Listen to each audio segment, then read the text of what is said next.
Salut à tous, aujourd'hui, on se retrouve pour une nouvelle vidéo. Comme vous le voyez dans le titre, on va parler des plantes les plus rares. Let's go! Les plantes les plus rares. Les botanistes sont les premiers à le reconnaître, les plus inspirés d'entre eux auront beau faire, leurs nouvelles espèces feront toujours piètre figure à côté des magnifiques plantes que la nature a créées sans se forcer outre mesure. Petite présentation de quelques échantillons des espèces les plus rares. Rafflesia arnoldi. Rafflesia arnoldi est une plante parasite des lianes tropicales, que l'on trouve généralement dans les forêts asiatiques de Sumatra, de Bornéo et de Thaïlande. Cette plante ne possède ni feuilles, ni tiges, ni racines. Elle se résume tout simplement à une fleur rouge ocre, plutôt charnue, et présentant des pustules crémeuses.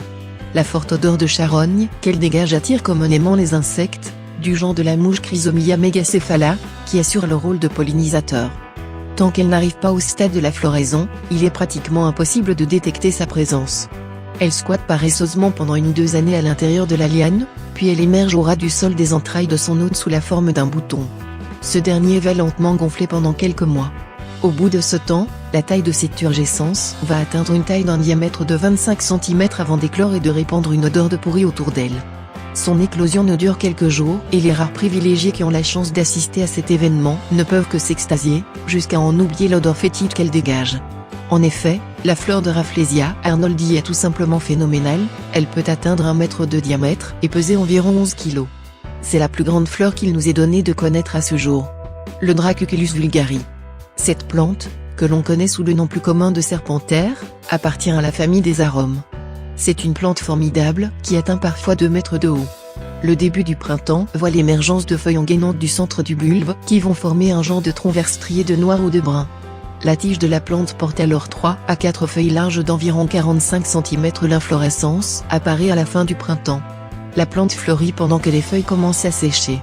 Se développe alors une spathe énorme veloutée de couleur rouge foncé. De son centre, émerge un spadis noir pouvant atteindre 1 mètre de long et comportant à sa base des fleurs minuscules qui, en s'ouvrant, vont dégager une odeur infecte s'apparentant à de la viande pourrie afin d'attirer les mouches et coléoptères chargés de leur pollinisation. Le système de pollinisation croisée élaboré par cette plante est assez complexe. Les fleurs qu'elle porte sur son spadis sont réparties sur 2 niveaux. Le niveau inférieur comporte les fleurs femelles et celui supérieur les fleurs mâles. Les fleurs du bas sont les premières à éclore. Leur puanteur attire les insectes, qui vont s'y engouffrer et y rester prisonniers. Au bout de 2 jours, la plante libère les insectes, qui iront se charger de pollen à l'étage supérieur et aller butiner d'autres fleurs femelles. Amorphophallus titanum. La floraison d'un Amorphophallus titanum est un événement botanique rare, aussi rare que bref. En effet, son inflorescence qui peut atteindre 3,5 mètres de hauteur ne dure jamais que 72 heures. Si une telle opportunité se présentait à eux, les amoureux de la nature ne devraient en aucun cas la manquer. Il faut 10 ans à cette fleur, que l'on nomme également pénis de titan, pour apprêter ses attributs qui ne manquent pas de laisser rêveur. Cet arôme, originaire d'Indonésie, arbore un tubercule gigantesque, qui donne naissance tous les ans à une feuille aussi haute qu'un arbre. Au bout de ces 10 ans, la racine de la plante, dont le poids avoisine les 130 kg, est suffisamment mûre pour libérer enfin la fleur. Le développement de cette dernière se fait alors de manière très rapide. La fleur commence par sortir une spathe, qui se présente sous la forme d'une longue gaine plissée verte à l'extérieur et violacée à l'intérieur, d'où émerge brutalement un spadis de la taille d'une baguette de pain, qui grandit de 10 cm par jour et dégage une odeur de viande en phase de décomposition perceptible à 800 mètres à la ronde, qui va attirer les insectes pollinisateurs. Ces derniers resteront prisonniers de la spathe jusqu'à ce qu'elle soit fécondée. La fleur peut alors se faner et produire des fruits rouges à l'intention des oiseaux. Volumnia nobilis. L'existence du Volumnia nobilis remonte à l'ère jurassique. Cette plante, qui présente bien des traits communs avec l'Araucaria, se serait développée au milieu des fougères arborescentes et aurait éventuellement servi de petit déjeuner aux dinosaures. Aussi incroyable que cela puisse paraître, cette plante n'a jamais figuré dans les dossiers du monde scientifique.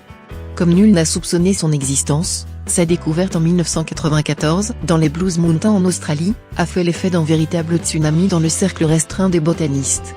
Ignorée de tout le monde, depuis des millions d'années, cette plante antédiluvienne allait faire son entrée en fanfare à l'aube du 3e millénaire. Sa découverte est due, d'une part au hasard et d'autre part à la curiosité et l'opiniâtreté d'un garde forestier australien du nom de David Noble. Ce dernier découvre dans un canyon perdu des Blue Mountains une espèce absolument inconnue. N'ayant pas les moyens pour l'identifier, il décide de rapporter un de ses rameaux à Sydney. Les botanistes consultés sont persuadés qu'il ne s'agit que d'une fougère arborescente, mais devant l'insistance de Noble, ils consentent à venir étudier la plante in situ. Cette fois le doute n'est plus permis, il s'agit effectivement d'un arbre absolument inconnu et de surcroît impossible à rattacher à une quelconque famille.